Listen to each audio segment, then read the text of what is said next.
गहरे जंगल के बीचों बीच एक छोटा सा गांव था, कालीपुर। इस गांव का नाम सुनते ही लोगों के चेहरे पर डर की लहर दौड़ जाती थी। गांव के पास एक पुरानी हवेली थी, जिसे लोग मौत की हवेली कहते थे। इस हवेली के बारे में कहा जाता था कि वहां से रात के वक्त दिल दहला देने वाली चीखें आती हैं। कोई भी उस हवेली के पास जाने की हिम्मत नहीं करता था, खासकर रात के समय। एक समय की बात है जब दो दोस्त राहुल और समीर गांव में घूमने आए। दोनों को एडवेंचर और खतरों से खेलने का शौक था। जब उन्होंने हवेली के बारे में सुना तो उनका रोमांच जाग उठा। गांव के बुजुर्गों ने उन्हें चेतावनी दी कि उस हवेली में जाने वाले कभी वापस नहीं आते। लेकिन राहुल और समीर ने उनकी बातों को मजाक समझा और तय किया कि वे उस रात हवेली में जाकर पता लगाएंगे कि वहां क्या छिपा है। रात के अंधेरे में जब पूरा गांव सो रहा था, राहुल और समीर टॉर्च लेकर हवेली की तरफ चल पड़े। हवेली तक पहुंचने के रास्ते में उन्हें एक अजीब सी ठंडक महसूस हुई। हवेली के गेट पर पहुंचकर उन्होंने देखा कि वह जर्जर हो चुकी थी। गेट पर जंग लगी हुई थी और चारों ओर जंगली बेलों ने उसे घेर रखा था। जैसे ही उन्होंने गेट खोला, एक जोरदार चीख हवेली के अंदर से गूंज उठी। दोनों दोस्त सहम गए, लेकिन उनके मन में उस चीख का रहस्य जानने की जिज्ञासा थी। हवेली के अंदर घुसते ही उनकी टॉर्च की रोशनी ने धूल और मकड़ी के जालों से भरी दीवारों को उजागर किया।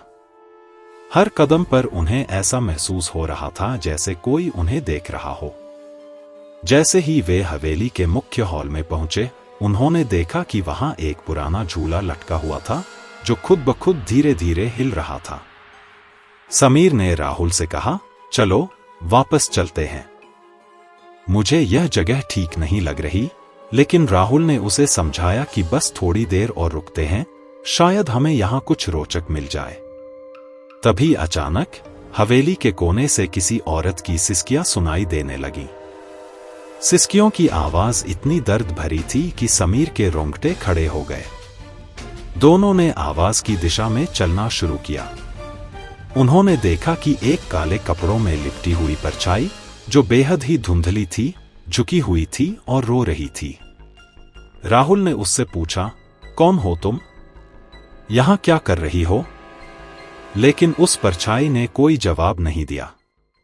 उल्टा उसकी सिसकियां और तेज हो गईं। जैसे ही राहुल ने उसके पास जाने की कोशिश की, वह परछाई हवा में विलीन हो गई और हवेली के चारों ओर की दीवारों पर खून से लिखी हुई एक लकीरें चमक उठीं। लिखा था, जो यहां आया उसने मौत को गले लगाया।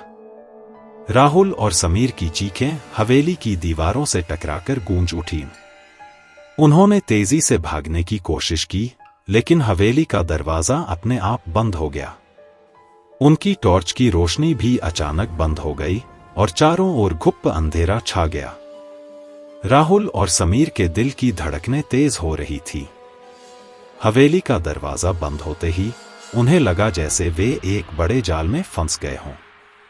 दोनों ने दरवाजे को जोर जोर से धक्का दिया, लेकिन वह अपनी जगह से टस से मस नहीं हुआ। तभी एक अजीब सी फुसफुसाहट ने उनकी चेतना को जकड़ लिया। तुम्हें यहां नहीं आना चाहिए था, अब कोई रास्ता नहीं बचा। यह आवाज हवेली की दीवारों से गूंज रही थी। राहुल ने समीर की ओर देखा और उसकी आंखों में डर साफ झलक रहा था। लेकिन वे दोनों डर को निगलते हुए खुद को समझाने की कोशिश कर रहे थे कि ये सब उनका वहम है। उन्होंने फैसला किया कि वे ऊपर की मंजिल पर जाकर खिड़की से बाहर निकलने की कोशिश करेंगे। सीढ़ियों पर चढ़ते हुए उन्हें ऐसा महसूस हुआ जैसे कोई उनके पीछे पीछे चल रहा हो। सीढ़ियों की हर चरमराती आवाज उनके दिलों की धड़कनें और बढ़ा रही थी। ऊपर पहुंचकर उन्होंने देखा कि एक कमरे का दरवाजा आधा खुला हुआ है।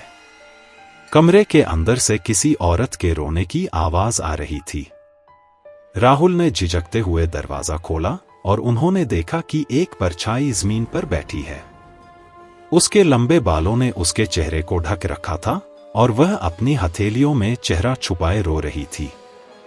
समीर ने धीरे से कहा, कौन हो तुम? उस परछाई ने अचानक सिर उठाया और उसकी आंखों से खून की धाराएं बह रही थी। उसकी आंखें बिल्कुल सफेद थीं, जैसे उनमें जीवन का कोई नामोनिशान न हो।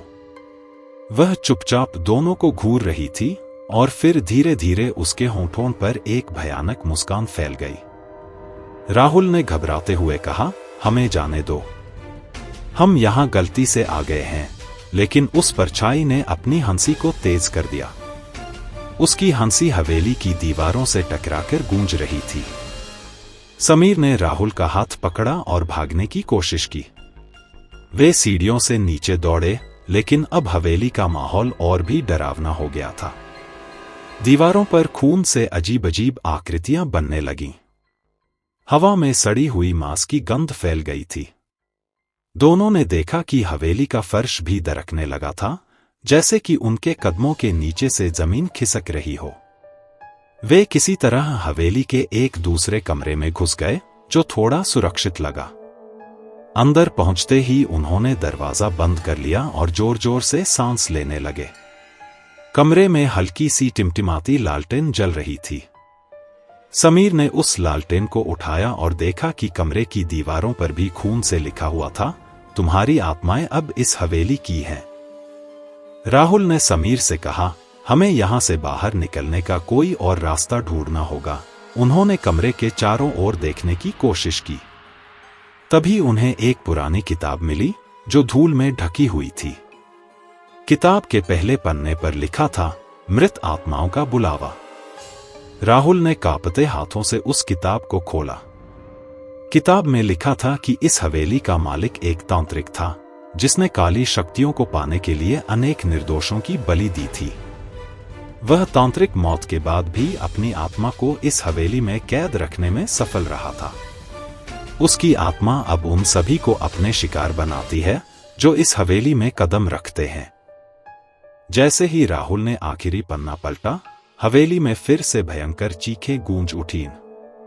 समीर ने राहुल से कहा, अब क्या करेंगे? हमें यहां से बाहर निकलना होगा। राहुल ने किताब में लिखा एक मंत्र पढ़ने का फैसला किया, जिससे शायद तांत्रिक की आत्मा को शांत किया जा सके। लेकिन जैसे ही उसने मंत्र पढ़ना शुरू किया, हवेली के अंदर बिजली की तरह एक तेज रोशनी फैली और वे दोनों जमीन पर गिर पड़े। अचानक हवेली की छत से एक काला साया उनके सामने प्रकट हुआ। उसकी आंखें जलती हुई अंगारों जैसी थीं। वह दोनों की तरफ झुका और कहा, तुमने मुझे जगाने की हिम्मत कैसे की? तांत्रिक की आत्मा उनके सामने हवा में तैरती हुई खड़ी थी। उसकी आंखों से आग की लपटें निकल रही थीं और उसके चारों ओर एक अजीब सी ऊर्जा का घेरा था। राहुल और समीर ने खुद को संभालने की कोशिश की, लेकिन उनके पैरों में जान नहीं थी। तांत्रिक की आत्मा की उपस्थिति ने हवेली के माहौल को और भी सर्द और डरावना बना दिया था। तांत्रिक की आवाज गहरी और गूंजती हुई थी, तुमने मेरी शांति भंग की है। अब तुम्हें इसकी सजा भुगतनी होगी। उसकी बात खत्म होते ही हवेली के अंदर भयंकर तूफान जैसा माहौल बन गया। खिड़कियां जोर जोर से बजने लगीं और हवेली के दरवाजे अपने आप खुलने बंद होने लगे। राहुल ने कांपते हुए उस किताब को कसकर पकड़ लिया और उसने समीर से कहा, शायद इस किताब में कोई तरीका होगा जिससे हम इस आत्मा को काबू में कर सकें। राहुल ने फिर से उस किताब के पन्ने पलटे, जहां एक मंत्र लिखा था जो आत्माओं को शांत करने के लिए था। समीर ने हिम्मत जुटाते हुए कहा, जल्दी करो राहुल, अगर हम कुछ नहीं करेंगे तो ये आत्मा हमें जिंदा नहीं छोड़ेगी। राहुल ने उस मंत्र को पढ़ना शुरू किया, लेकिन जैसे ही उसने पहला शब्द पढ़ा, तांत्रिक की आत्मा का चेहरा विकृत होने लगा। उसने जोर से चीखते हुए कहा, तुम्हें लगता है कि एक मामूली मंत्र मुझे बांध सकेगा? मैं इस हवेली का मालिक हूं और यहां की हर आत्मा मेरे अधीन है। राहुल की आवाज कांप रही थी, लेकिन उसने हार नहीं मानी। उसने मंत्र पूरा पढ़ा और हवेली में चारों ओर लाल रंग की एक रोशनी फैलने लगी। तांत्रिक की आत्मा चीखने लगी और उसने हवेली की दीवारों को हिलाना शुरू कर दिया। समीर ने राहुल को पकड़ते हुए कहा, यह काम कर रहा है। उसकी ताकत कमजोर पड़ रही है। लेकिन तभी तांत्रिक की आत्मा ने समीर को हवा में उठाकर दीवार पर पटक दिया। समीर के सिर से खून बहने लगा और वह बेहोश हो गया। राहुल की आंखों में आंसू आ गए। उसने सोचा कि उसे अब हर हाल में इस तांत्रिक की आत्मा को रोकना होगा, नहीं तो वह और उसके दोस्त की जान चली जाएगी। राहुल ने हिम्मत जुटाई और किताब में लिखे अंतिम मंत्र को जोर से पढ़ना शुरू किया।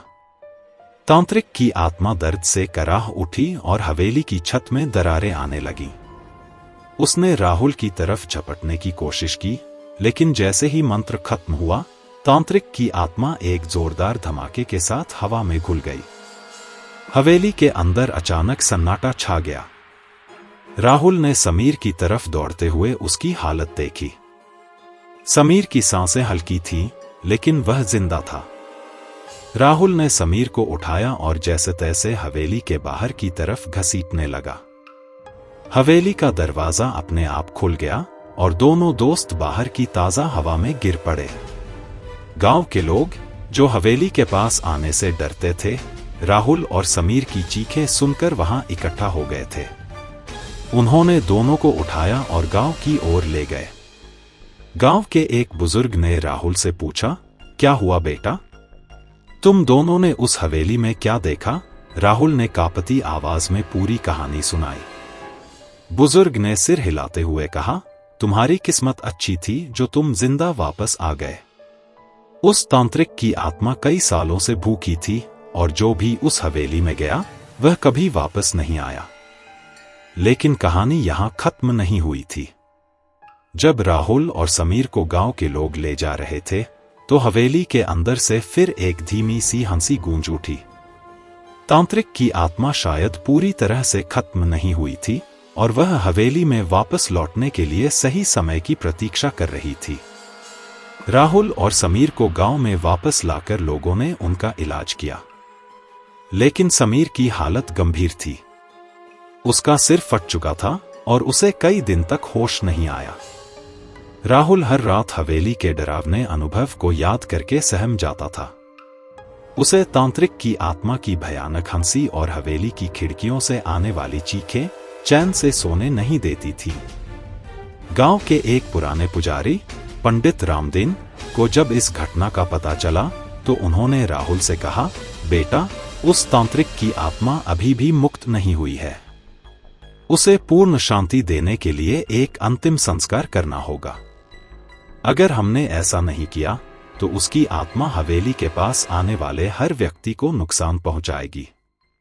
राहुल ने पंडित जी की बातों को गंभीरता से लिया और पूछा, पंडित जी, क्या हम समीर की जान बचा सकते हैं और उस आत्मा को शांति दे सकते हैं? पंडित जी ने कुछ पल सोचा और बोले, इसके लिए तुम्हें उस हवेली में एक बार फिर जाना होगा और तांत्रिक के अधूरे क्रियाकलाप को खत्म करना होगा। लेकिन यह बहुत खतरनाक होगा। उसकी आत्मा अब और भी ज्यादा आक्रामक हो चुकी होगी। राहुल ने अपने दोस्त की जान बचाने और इस भयावहता को खत्म करने के लिए पंडित जी की बात मान ली। उन्होंने तैयारियां की, पवित्र जल, हवन सामग्री और मंत्रों के साथ। पंडित जी ने राहुल को एक ताबीज भी दिया जो उसे तांत्रिक की बुरी आत्माओं से बचा सकता था। उस रात जब पूरा गांव सो रहा था, राहुल और पंडित जी उस भयावह हवेली की ओर बढ़े। पंडित जी ने राहुल को समझाया कि वह किसी भी हाल में मंत्र पढ़ना नहीं छोड़ेगा, चाहे कोई भी भयानक दृश्य उसके सामने क्यों न आ जाए। जैसे ही वे हवेली के अंदर पहुंचे, दरवाजे अपने आप बंद हो गए। हवेली के अंदर एक बार फिर सर्द हवाएं चलने लगी। पंडित जी ने एक जगह पर हवन कुंड सजाया और मंत्रोच्चार शुरू कर दिया। राहुल ने तांत्रिक की आत्मा को शांत करने वाले मंत्र पढ़ने शुरू किए। हवेली के अंदर की हवा भारी होने लगी। दीवारों पर तांत्रिक की भयानक छवियां बनने लगी। फर्श दरकने लगा और हवेली की छत से खून की बूंदें टपकने लगीं। तभी तांत्रिक की आत्मा एक बार फिर प्रकट हुई। उसकी आंखों में वही जलती हुई लपटें थीं। वह पंडित जी की ओर झपटने की कोशिश करने लगी, लेकिन ताबीज की ताकत ने उसे रोक लिया। पंडित जी ने अपनी आवाज को और ऊंचा किया, हे पवित्र आत्मा, तुझे मोक्ष मिले। यहां से चला जा और उन आत्माओं को मुक्त कर जिनकी तूने बलि दी थी। तांत्रिक की आत्मा जोर से चीखते हुए हवा में घूमने लगी। वह राहुल की तरफ बढ़ी, उसकी आंखों में गुस्से की लहरें थीं। राहुल की टॉर्च गिर गई, लेकिन उसने हिम्मत नहीं हारी और मंत्र पढ़ता रहा। उसकी आंखों के सामने तांत्रिक के हाथ बढ़ते जा रहे थे, जैसे वह उसकी आत्मा को खींच लेना चाहता था। लेकिन तभी पंडित जी ने अंतिम मंत्र का उच्चारण किया और हवन कुंड में पवित्र जल की आहुति दी। एक तेज रोशनी फैल गई, जिसने हवेली के अंधेरे को चीर दिया। तांत्रिक की आत्मा दर्द से कराहते हुए पीछे हटने लगी। उसकी चीखें हवेली की दीवारों से टकराकर दूर तक गूंजने लगीं।